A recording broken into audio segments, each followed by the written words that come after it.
اللهم صل على سيدنا محمد يا رب صل وسلم دائما أبدا على حبيبي.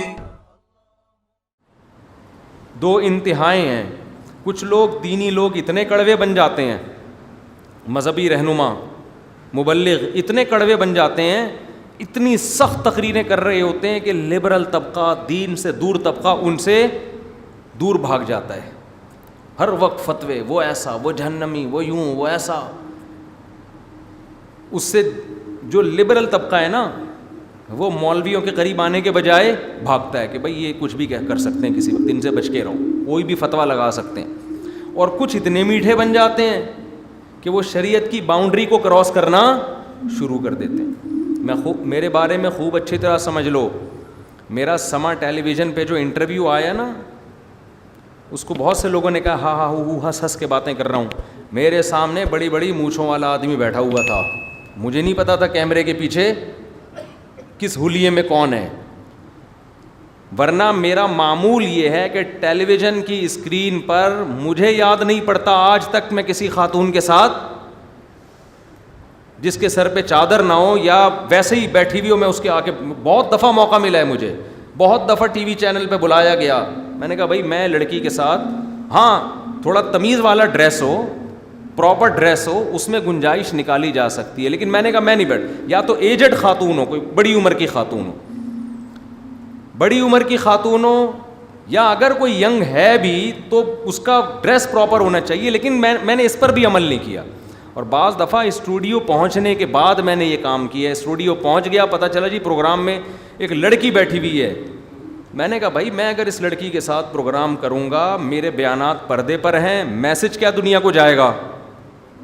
میسج جو جائے گا نا دنیا کو, ٹھیک ہے کوئی فتوے کی روح سے ہو سکتا ہے گنجائش نکل جائے, کیونکہ پردہ کرنا عورت پہ فرض ہے, مرد پہ فرض نہیں ہے. فتوے کی روح سے کوئی گنجائش نکل سکتی ہے, لیکن میسج دنیا میں کیا جائے گا کہ مفتی صاحب اس عمل کو جائز نہ غلط نہیں سمجھتے. کئی بار ٹیلی ویژن میں بلایا گیا, لڑکی بیٹھی ہوئی, میں نے کہا میں نہیں یہاں بیٹھوں گا بھائی, میرے لیے الگ کرسی پھر لگوائی گئی ہے دور, ٹھیک ہے نا, ایسا ہوا ہے. تو میں اس کا خیال کرتا ہوں. تو بہرحال اگر میرے اندر کوئی غلطی ہے بھی, میں نے اگر کوئی کام غلط کیا بھی ہے, تو وہ شریعت نہیں ہے. شریعت وہ ہے جو قرآن و سنت بیان کرتا ہے. سمجھتے ہیں کہ نہیں سمجھتے؟ تو شریعت کو, اچھا رہا مسئلہ یہ کہ ٹیلی ویژن کی پہ جب ایک لڑکی فون پہ انٹرویو لے رہی ہے تو اس سے ہنس کے باتیں کیوں کر رہے ہیں؟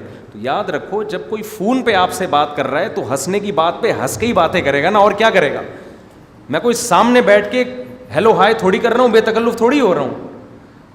تو یہ وہی بات ہے کہ نہ اتنا کڑوا بنو کہ لوگ آپ سے دور. اب نامحرم لڑکی بات کر رہی ہے تو آپ کڑوے بن کے اس کو بدتمیزی سے بات کرنا شروع کر دو, تو یہ بھی غلط ہے. اگلا بولے گا ان مولویوں کو بات کرنے کی تمیز نہیں ہے, ان کو کیا اخلاق ہیں. ایک صاحب نے بتایا کہ میں یونیورسٹی میں تھا, ایک لڑکی آئی, میں نے اتنے اس کو گالی نکالی, آج کے بعد پھر وہ کبھی آئی نہیں. تو یہ تقویٰ کا ایسا طریقہ ہے جو بدتمیزی ہے. یہ تو بدتمیزی کی شریعت میں ہمیں اجازت نہیں ہے. ہاں آپ کوئی لڑکی آپ کے ساتھ بیٹھی, آپ فری ہو رہے ہیں, پوری دنیا میں وہ پروگرام جا رہا ہے, تو اس سے میسج کیا جائے گا؟ غلط میسج, بے پردگی پروموٹ ہوگی اس سے. خیر بہرحال میں اگر غلط ہوں بھی تو میرا ذاتی عمل ہے, وہ غلط کو آپ اس پہ اسلام کا لیبل نہیں لگا سکتے. اسلام بہرحال آپ کو جو حکم دیتا ہے وہ یہی ہے کہ آپ دینی مصلحت کے لیے اسلام کی باؤنڈری کو کراس نہیں کر سکتے. اچھا اس میں ایک اور مسئلہ ہے, بات چل پڑی ہے تو تھوڑا سا وضاحت کر دوں, کیونکہ جو کرنٹ ایشوز ہیں جب تک ان پہ میں تبصرہ نہیں کروں گا نا تو اس وقت تک بات سمجھ میں آئے گی نہیں. حضرت مولانا طارق جمیل صاحب کے پاس وہ کوئی ایکٹر آ کے قریب بیٹھی, اس کے سر پہ چادر تھی, انہوں نے سر پہ ہاتھ رکھی, آشیرواد, چلو بھائی. اس پہ لوگ نیگیٹو کمنٹس کر رہے ہیں. تو یہ شرعی حدود سے تجاوز نہیں ہے. ایک لڑکی وہ آ رہی ہے, بیٹھ رہی ہے, وہ کوئی خدا نہ خواستہ گلے تھوڑی مل رہی ہے, نہ بلا حائل ہاتھ ملا رہی ہے ان سے, سر کے اوپر بھی کیا ہے؟ چادر ہے. ایک فلمی ایکٹر جو فلموں میں ناچنے والی تھی, اس نے اتنا احترام کر لیا کہ چلو یار مولانا کے پاس جا رہی ہوں تو سر پہ چادر لے لو, اور انہوں نے بھی سر کے پہ ہاتھ رکھا, بیٹی سے بنا کے اس کو, اور کیا چاہیے تمہیں؟ صحیح ہے نا. اتنا بھی اگر نہیں کریں اس کا مطلب آپ نے اپنا دروازہ دنیا داروں کے لیے بند کر دیا. پھر قیامت کے دن وہ اللہ سے کہہ سکتے ہیں کہ اللہ ہم آئے تھے ان کے پاس, انہوں نے گیٹ سے ہمیں بھگا دیا. ہاں یہاں شرعی حدود کیا ہیں؟ نمبر 1, اگر کوئی عورت, جوان عورت آپ سے بغیر حائل کے مصافحہ کرتی ہے, یہ شریعت میں آپ کے لیے جائز نہیں. اتنا براڈ مائنڈڈ بن جانا کہ آپ مصافحہ بھی کر رہے ہیں اور well done, nice to meet you, بہت اچھا, آئندہ سر پہ دوپٹہ لیا کرے گا اور مجھ سے ہینڈ شیک کرنے سے پہلے گلوز پہن لیا کیجیے, یہ غلط ہو جائے گا. اسی طرح آپ جوان لڑکی سے اکیلے بند کمرے میں مل رہے ہیں, بے شک وہ برقعے میں ہیں, بے شک وہ پردے میں اور دروازے بند ہیں, یہاں بدگمانی کا موقع بھی ہے, اور شریعت میں کسی جوان لڑکی کے ساتھ تنہائی اختیار کرنا جائز بھی نہیں ہے, یہ بھی حرام عمل, کیونکہ جوان عورت کے ساتھ تنہائی بھی اختیار نہیں کی جا سکتی بے شک آپ کی نیت ٹھیک ہو. تو یہ حدود سے, بعض پیروں کے ساتھ یہ ہوتا ہے کہ ان کی مریدنی الگ سے کمرے میں پیر صاحب کے ساتھ کمرے میں بیٹھی ہوئی ہے. مریدوں کو بولو بھائی یہ تمہارا پیر کیا کر رہا ہے بند کمرے میں؟ کہیں ہمارے پیر صاحب بہت نیک ہیں. میں ان سے کہتا ہوں کہ آدمی نہیں ہے آپ کے پیر صاحب, اتنے نیک ہو گئے کہ بندہ ہی نہیں ہے ابھی, ہے یہ کوئی اور مخلوق بن گیا ہے. پیر ہو, مفتی ہو, بزرگ ہو, آدمی پہلے ہوتا ہے, بزرگ بعد میں. تو یہاں شریعت نے اتنی لمٹ کو کراس کرنے کی اجازت نہیں دی. بھری محفل میں کوئی خاتون ملتی, وہاں بدگمانی کا موقع نہیں ہے, سب دیکھ رہے ہیں بھائی, لیکن آپ چھپڑ میں تنہائی میں کسی کے ساتھ مل رہے ہیں دروازے بند کر کے, یہ آپ بدگمانی کا موقع خود دے رہے ہیں, اور یہ نبی صلی اللہ علیہ وسلم نے صحیح حدیث میں اس سے منع بھی کیا ہے. تو بہرحال شریعت کی لمٹ. اسی طرح یہ بھی خوب سمجھ لیں, شریعت کی حدود میں یہ بات بھی داخل ہے کہ کوئی شخص اگر علانیہ کبیرہ گناہ کرتا ہے, چھپ کے کرتا ہے, اس کے احکام الگ ہیں. علانیہ گناہ کرتا ہے مگر کبیرہ نہیں بلکہ صغیرہ, اس کے احکام بھی نرم ہیں. 2 شرطیں ہیں, گناہ بھی کبیرہ ہے اور کرتا بھی علانیہ. اسی حال میں جب اس کی موت واقع ہو جائے گی پھر اس کی تعریف کرنا آپ کے لیے جائز نہیں ہے. بعض لوگوں کو دین کے قریب کرنے کے لیے کوئی اس طرح کا بڑا ڈانسر, گلوکار جس کی ساری زندگی بے حیائی میں گزری ہوتی ہے, وہ جب مرتا ہے تو اس کی تعریفوں کے پول باندھنا شروع کر دیتے ہیں. نا نا نا نا نا, یہ شرعی حدود سے کیا ہے؟ تجاوز. یہاں شریعت نے حکم دیا بغیر توبہ کے چلا گیا, چھپ کے آپ اس کے لیے ضرور دعا کریں, اگر ایمان پر موت ہوئی ہے دعا کریں, وہ آپشن سب کے لیے کھلا ہوا ہے. بھرے مجمع میں اس کی تعریف کرنے کی اجازت نہیں ہے, بلکہ حکم یہ ہے کہ اگر نماز جنازہ کا بھی بائیکاٹ کیا جا سکتا ہے نا, تو قوم کا مقتدی اور رہبر جنازے کا بھی بائیکاٹ کرے. کیونکہ آپ اس میں ایک پہلو تو یہ کہ لبرل لوگ قریب آئیں گے, دوسرا پہلو یہ ہے کہ گناہ کی اہمیت, گناہ کی برائی لوگوں کے دلوں سے کم ہو جائے گی. لوگ کہیں گے اچھا اتنا بڑا ڈانسر تھا, جب وہ بھی جنت میں چلا گیا تو پھر ہم بھی چلے جائیں گے, چاہے وہ 27ویں رات میں مرے چاہے شب برات میں مرے. بعض دفعہ یہ بھی ہوتا ہے کہ بہت بڑا ڈانسر تھا, 27ویں رات کو مر گیا تو ہم بخشوا دیا اس کو, بہت مبارک تھا بھائی, رمضان کی راتیں نصیب ہوئی ہیں. بھائی رمضان کی راتوں سے زیادہ مسئلہ یہ تھا کہ جو گناہ اس نے کیے ہیں اور دنیا کو دکھا کے کیے ہیں, ان گناہوں کا وزن یہ بہت زیادہ ہے, تو آپ اس کی کھلے عام تعریف نہیں کر سکتے, اس میں وہ ڈرائیں بلکہ لوگوں کو. فقہا نے یہاں تک بیان کیا ہے مسئلہ کہ اگر کوئی بڑا گناہ گار تھا, وہ مر گیا اور مرنے کے بعد اس کا چہرہ بگڑ گیا کسی اللہ کے عذاب کی وجہ سے, تھا بڑا گناہ گار, تو اس کا چہرہ بھی لوگوں کو دکھایا جا سکتا ہے کہ دیکھو یہ انجام ہوتا ہے. لیکن اگر نارمل آدمی کا چہرہ بگڑ گیا, وہ دکھانے کی لوگوں کو اجازت بولو نہیں ہے, کیونکہ اللہ ستاری چاہتے ہیں کہ بندے کیا کریں. اور ویسے چہرہ بگڑ اس لیے بھی تو سکتا ہے, کوئی ویسے ہی کوئی فالج ہو گیا ہو, لکوا ہو گیا ہو, بعض نیک لوگوں کا چہرہ بھی بگڑ جاتا ہے, لیکن برے آدمی کا بگڑے گا تو عبرت کے لیے دکھایا جائے. تو یہ آج کچھ حدود ہیں جن کو ہمارے ہاں کراس کیا جاتا ہے, لمٹ کو کراس کیا جاتا ہے. اسی میں ایک چیز خوب سمجھ لیں, شریعت نے آپ کو رشتہ داری کے جوڑنے کا حکم دیا ہے, بہت سخت نماز روزے کی طرح حکم ہے, رشتہ داری توڑنے کی اجازت نہیں ہے, لیکن اس کی بھی کیا ہے لمٹ. آپ رشتوں کو خوش کرنے کے لیے گناہ نہیں کر سکتے. آپ کے بھائی کی شادی ہے, موسیقی کی محفل ہے, ناچ گانے کا انتظام ہے, آپ کے لیے اس محفل میں شرکت جائز نہیں ہے. اب بھائی کہتا ہے میں ناراض ہو جاؤں گا, ماں کہتی ہے میں ناراض ہو جاؤں گی, ابا کہتے ہیں میں ناراض ہو جاؤں گا, میں نے پال پوس کے تجھے بڑا کیا, بڑا یا دیندار اسلام میں سب سے پہلے والدین ہیں, خونی رشتے ہیں, تو نہیں آئے گا لوگ کیا کہیں گے. تو آپ ان کو جواب دو خونی رشتے ہیں مگر ان کو جوڑنے کے لیے اللہ نے لمٹ کیا رکھی ہے کہ اتنا مت جوڑو کہ میں ٹوٹ جاؤں تم سے. سب سے پہلے کون ہے؟ اللہ. لا طاعت لمخلوق فی معصیت الخالق, خدا کی نافرمانی میں مخلوق کو خوش کرنے کی اجازت نہیں ہے. اللہ کی نافرمانی میں اجازت نہیں ہے, ورنہ نبی صلی اللہ علیہ وسلم سارے رشتہ داروں سے کمپرومائز کر لیتے.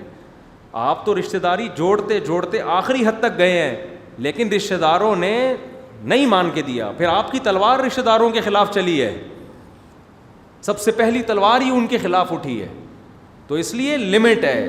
اسی طرح میاں بیوی کا رشتہ بہت محبت والا, لیکن اس کی بھی ایک لمٹ ہے. شوہر اگر بیوی کو ایسی بات کا حکم دیتا ہے جو شریعت میں حرام ہے, عورت کے لیے اس میں اللہ پہلے ہے, میاں بعد میں.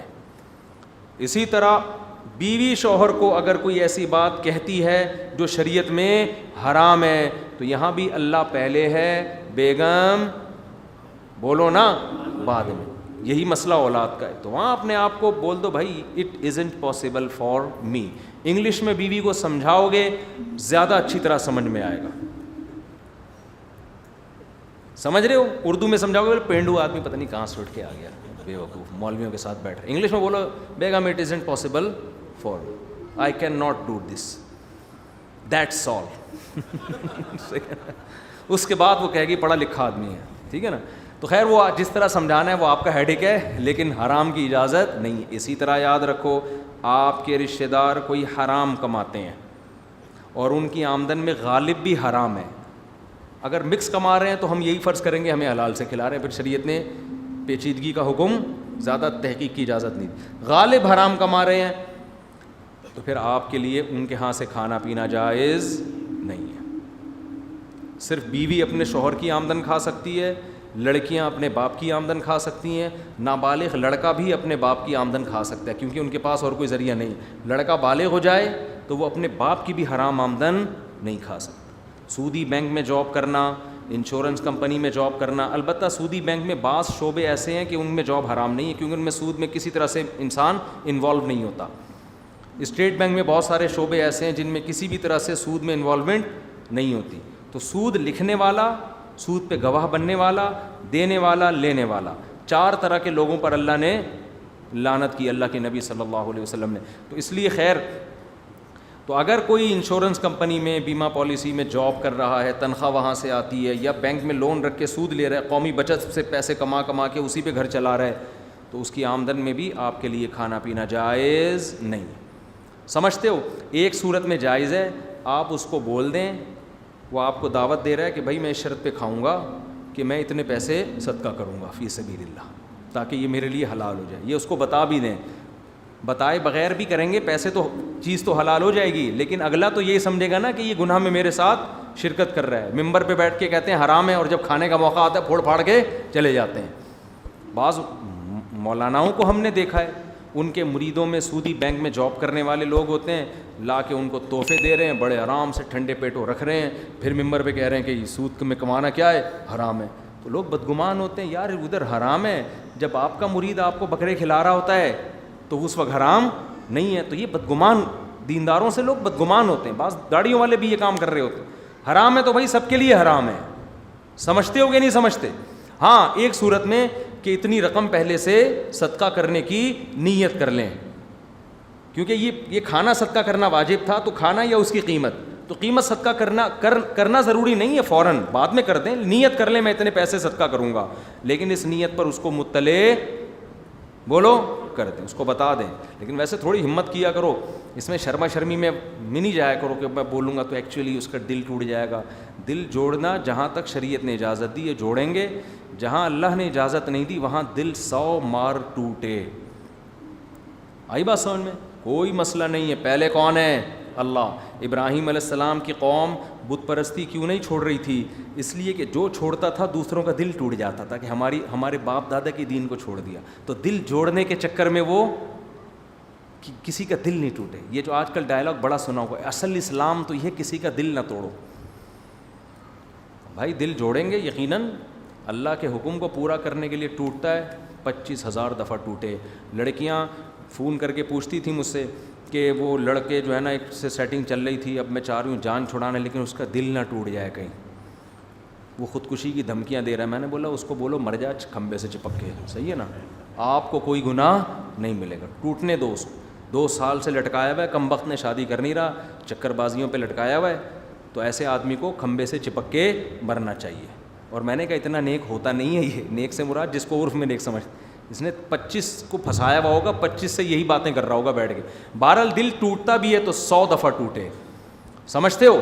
تو نوح علیہ السلام, اچھا اصل بات یہاں سے آئی تھی. نوح علیہ السلام کو مالداروں نے کہا ان غریبوں کو اپنی محفل سے نکالیں. اب اگر پیغمبر اپنی محفل سے غریبوں کو نکالتے مالداروں کے چکر میں, غریبوں کو خیال آ سکتا تھا نا, لو بھائی دین کی دعوت میں, دین کی جو دعوت ہے اس میں امیروں اور غریبوں میں فرق کیا جا رہا ہے. کتنا برا امیج جاتا. ٹھیک ہے سردار شاید مسلمان ہو جاتے, بہت دین دنیا میں پھیل جاتا, اسلام کا غلبہ ہو جاتا, ممکن تھا.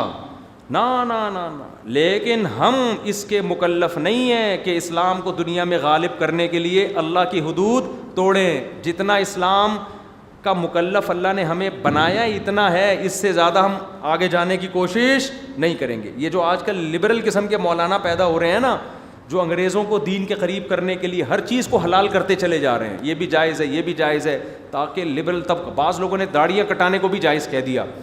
دلیل یہ تھی کہ اس سے یونیورسٹیوں کے لوگ دین کی طرف مائل ہوں گے.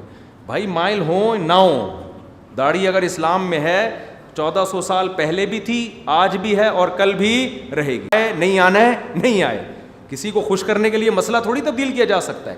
ہاں یہ ضرور ہے کہ اسلام میں صرف داڑھی ہی نہیں ہے, اور بھی مسائل ہیں, تو ہر وقت اسی کو لے کے چلتے رہنا ٹھیک نہیں ہے. اور کسی میں ایک گناہ ہو تو بہت ساری خوبیاں بھی ہو سکتی ہیں, تو کسی کو برا سمجھنے کی اجازت نہیں ہے, لیکن مسئلہ جو ہے وہ لوگوں کی وجہ سے چینج نہیں ہوگا. سمجھتے ہو. اب کرکٹ میں بین الاقوامی سطح پہ میچز کھیلے جاتے ہیں, نماز بہرحال واجب ہے, کھلاڑی کو آپ اجازت نہیں دے سکتے کہ آپ نماز چھوڑ سکتے ہو, وہ تو پڑھنی پڑے گی آپ کو. خیر, تو کہاں بات, تو نوح علیہ السلام سے جب قوم نے کہا کہ ان غریبوں کو اپنی محفل سے آپ ہٹاؤ, ہم ان کے ساتھ بیٹھتے ہوئے بالکل بھی اچھے نہیں لگتے, تو نوح علیہ السلام نے کیا کہا, یا قوم من ینصرونی من اللہ ان طردتہم, بتاؤ اگر میں اپنی مجلس سے ان کو نکال دوں گا تو مجھے اللہ کے عذاب سے کون بچائے گا. اس سے پتہ چلتا ہے اللہ کی نظر میں غریبوں کی کتنی ویلیو ہے, ہمارے اور آپ کی نظر میں نہیں ہے, سمجھتے ہو, لیکن اللہ کی نظر میں بہت ویلیو ہے. افلا تذکرون ولا اقول لکم عندی خزائن اللہ, پھر وہ کہتے تھے آپ ہماری طرح کے انسان ہیں. تو نوح علیہ السلام نے یہ نہیں کہا نہیں میں تمہیں ایک ایسا شعبدہ دکھاتا ہوں, ایسا معجزہ دکھاتا ہوں جس سے تمہیں لگے گا کہ میں تمہاری طرح کا انسان نہیں ہوں, میں کچھ الگ ہی, جیسے روحانی ٹوپی ڈرامے کر رہے ہوتے ہیں نا آج کل. نہیں بھائی, ہمارے حضرت تو بہت پہنچے ہوئے ہیں. اس دن سر پہ ہاتھ رکھا, بال نکل آئے, حضرت نے بٹوے میں بتا دیا کتنے پیسے پڑے ہوئے ہیں. پیغمبروں نے کبھی اس قسم کے دعوے نہیں کیے. نوح علیہ السلام نے کہا لا اقول لکم عندی خزائن اللہ, میں نہیں کہتا میرے پاس اللہ کے خزانے ہیں, میں تو غریب مسکین ہوں. ولا عالم الغیب, نہ میں غیب کی خبریں جانتا ہوں کہ مجھ سے پوچھو کل کیا ہوگا. پیغمبر کہہ رہے ہیں ہم نہیں جانتے, اور روحانی ٹوپی ڈرامے کیا کہتے ہیں, کل یہ ہو جائے گا, کل آپ کی شادی ہو جائے گی, کل فلانا ہو جائے گا, کل آپ کا بزنس بڑھ جائے گا, کل ڈرامے باز وہ پیشگوئیاں کی ہیں, پی ٹی آئی کی حکومت دوبارہ آئے گی یا نہیں آئے گی, فلان, وہ پھینکتے رہتے ہیں بیٹھ کے, تو ان کو کچھ بھی پتہ نہیں ہوتا. تو پیغمبر کہہ رہے ہیں لا عالم الغیب. اچھا بڑے ہوشیار ہوتے ہیں ڈرامے باز نا, عامل, یہ کیا کہتے ہیں غیب کا علم اللہ کے سوا کوئی نہیں جانتا, بس ہم تو اس علم کی وجہ سے بتا رہے ہیں جو اللہ نے ہمیں ٹوٹا پھوٹا دیا ہوا ہے. تو یہ غیب ہی کو تو بتا رہے ہو کل کیا ہوگا اور کیا ہے, تو یہ ڈرامے باز ہوتے ہیں. ولا اقول انی ملک، نہ میں غیب کا علم جانتا ہوں، اور نوح علیہ السلام نے کہا نہ میں یہ کہتا ہوں کہ میں فرشتہ ہوں، یہ بھی میں نہیں کہتا، میں تمہاری طرح کا انسان ہوں۔ اور آگے نوح علیہ السلام نے بڑی خاندانی بات کی کہ تم جو یہ کہہ رہے ہو نا کہ ان غریبوں کو اپنی محفل سے نکال دیں، یہ آپ کے ساتھ جب ہوتے ہیں تو ہم پھر آپ کے ساتھ اچھے نہیں لگتے، تو نکالنا تو دور کی بات، میں یہ بھی دعویٰ نہیں کہہ سکتا کہ تم ان سے افضل ہو، یہ بھی میں اپنی زبان سے، تم ان کو کہہ رہے ہو پست لوگ ہیں، تو میرے منہ سے تم یہ لفظ نکلوا لو کہ واقعی یہ کمتر لوگ ہیں، یہ بھی میں زبان سے نہیں کہہ سکتا۔ سمجھ میں آ رہی ہے بات کہ نہیں آ رہی ہے غریبوں؟ نہیں آ رہی سمجھ۔ وَلَا أَقُولُ لِلَّذِينَ تَزْدَرِي أَعْيُنُكُمْ لَن يُؤْتِيَهُمُ اللَّهُ خَيْرًا، جو تمہاری آنکھوں میں رسوا سمجھے جاتے ہیں، کمتر سمجھے جاتے ہیں، میں کبھی نہیں کہتا کہ اللہ ان کو خیر نہیں دے گا، ہو سکتا ہے قیامت کے دن یہ تم سے آگے ہوں۔ اللہ اعلم بما فی انفسہم، ان کے دلوں میں کیا ہے وہ اللہ جانتا ہے۔ یہ اصل میں یہ بھی الزام کا جواب ہے۔ الزام یہ کہ اصل میں غریب لوگ تھے تو ان کو تو کوئی پروٹوکول دینے والا تھا نہیں، تو آپ نے عزت دے دی۔ جیسے تبلیغ میں کوئی غریب جائے تو کیسے تبلیغ والے ٹانگیں دبا رہے ہوتے ہیں نا، اس کے گھٹنے دبا رہے ہوتے ہیں، ٹانگیں دبا رہے ہوتے ہیں، وہ غریب کہتا ہے یار گھر میں تو آج تک کسی نے یہ عزت نہیں دی، تو چلو 4 مہینے کے لیے تشکیل کرا لو۔ ہوتا ہے کہ نہیں ہوتا؟ بعض دفعہ ایسا ہوتا بھی ہے، تبلیغ والے اتنی پروٹوکول دے رہے ہوتے ہیں نا ہر آدمی کو، تو ایک بچہ ہے، ایک لڑکا ہے، ایک غریب ہے، ایک رکشے والا ہے، اس کو کبھی یہ عزت معاشرے میں ملی نہیں ہوتی، تبلیغ میں نکل رہا ہوتا ہے تو میں نے دیکھا ہے بریگیڈیئر کرنل لیول کے لوگ ایک رکشے والے کو عزت دے رہے، یہ اللہ کی قسم اپنی آنکھوں سے ہم نے دیکھا ہے، دین کی خاطر۔ پچھلی دفعہ میں اجتماع میں گیا، کراچی کے کروڑ پتی تاجر، کروڑ پتی کا لفظ بھی شاید کم ہوگا، ارب پتی ہوں گے شاید، دیگ پہ بیٹھے ہوئے بریانی بانٹ رہے ہیں صحیح ہے نا؟ کھانے والے زیادہ تر کون ہیں؟ غریب۔ کوئی بھی نہیں کہہ سکتا یہ اتنا بڑا تاجر ہے، ایسا لگتا ہے دیگ پہ کسی کو کرائے پہ لا کے بٹھایا، اور ہم تو دیگ کے ڈھکن کے مزے لے رہے تھے وہاں بیٹھ کے نا۔ دیگ کا جب ڈھکن ہٹتا ہے نا بریانی کا اور ڈڑم کر کے آواز آتی ہے، اس کا مزہ وہی جانتا ہے جس نے دیگوں کی بریانی وہاں بیٹھ کے کھائی ہو۔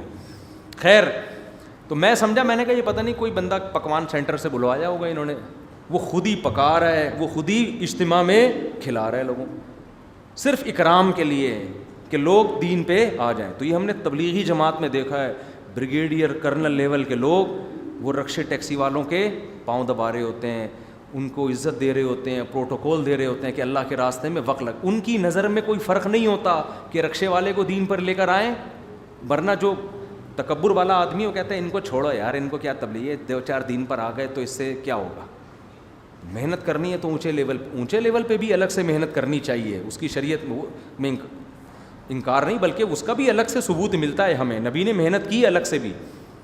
لیکن یہ کہنا کہ غریب کو نظر انداز کر دو، نہ، ایک آدمی بھی آپ کی دعوت پر دین پر آ گیا، چاہے امیر ہو یا غریب، خیر لک من حمر النعم، نبی نے فرمایا سرخ اونٹوں سے بہتر ہے۔ تو اب تبلیغ میں آپ نے دیکھا بڑا بریگیڈیئر کرنل ہے اور جناب رکشے والے کے پاؤں دبا رہا ہے، رکشے والے نے بولا یار ایسا پروٹوکول تو ہمیں زندگی میں کبھی نہیں ملا، چلو وہی سہ روزے کے لیے نکل گیا، پھر وہاں سے چلے کے لیے، پھر 4 مہینے کے لیے۔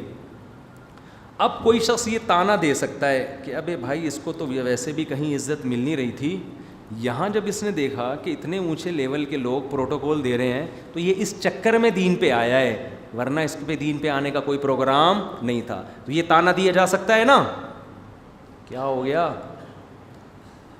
جیسے اعتکاف میں کچھ لوگ تو اللہ کے لیے بیٹھتے ہیں، کچھ گھر سے بیزار ہو کر بیوی سے بھاگ کے بیٹھے ہوئے ہوتے ہیں، اس کے علاوہ ان کو بیوی سے بھاگنے کا کبھی پورے سال میں موقع نہیں ملتا، تو بہترین آپشن ہوتا ہے اعتکاف کے نام پہ مسجد میں آ کے بیٹھ جاؤ، مقصد یہ ہوتا ہے کہ 10 دن سکون سے گزریں گے۔ بعض لوگ جو یہاں نہیں بیٹھے ہوئے، جو بیان نہیں سن رہے، جو اپنی زوجات سے پریشان ہوتے ہیں، تو وہ اس طرح بھی کر لیتے ہیں۔ اب کوئی کہہ سکتا ہے اب ایک 4 شادیاں کر کے بھاگا ہے، کہہ سکتا ہے نا، کوئی طعنہ دے سکتا ہے بھائی اس کی نیت اعتکاف کی نہیں تھی، یہ مفتی طارق مسعود کے بیان سن کے 4 کر کے چوڑے میں آ گیا، اب بھاگتا پھر رہا ہے، تو کچھ بھی الزام لگایا جا سکتا ہے۔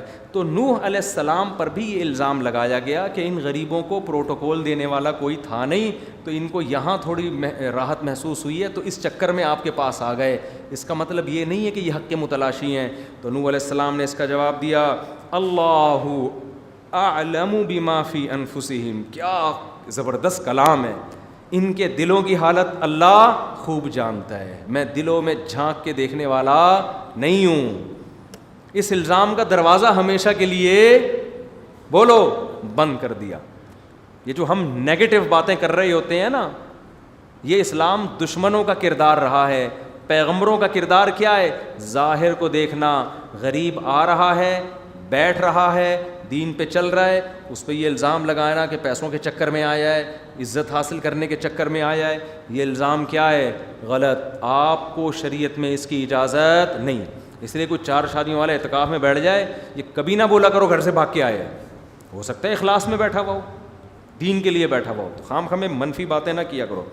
تو نوح علیہ السلام نے کہا ان کے دلوں کی حالت اللہ جانتا ہے، میں اس کا مکلف نہیں ہوں. انی اذا لمن الظالمین، اگر ان باتوں کی بیس پر میں ان کو اپنی محفل سے نکال دوں گا تو میں اللہ کی نظر میں ظالم کہلاؤں گا. اب 950 سال یہی پھڈے ہوتے رہے ہیں، یہی جھگڑے. نوح علیہ السلام یہ جواب میں، قوم جواب میں کچھ اور. نوح علیہ السلام بتوں کی برائی بیان کریں، وہ کچھ اور. 950 سال سورہ نوح میں آتا ہے انی دعوت قومی لیلا و نہارا، اے اللہ میں نے اپنی قوم کو دن میں بھی پکارا اور رات میں بھی، ڈراتا رہا عذاب سے. دیکھو چھوڑ دو ان بتوں کی عبادت، اللہ کی طرف آ جاؤ. یا قوم استغفروا ربکم، سورہ نوح میں تو بڑی تفصیل ہے. اے میری قوم توبہ کر لو، آج بھی سارے گناہ معاف کر دے گا اللہ، پچھلے سب مٹا دے گا.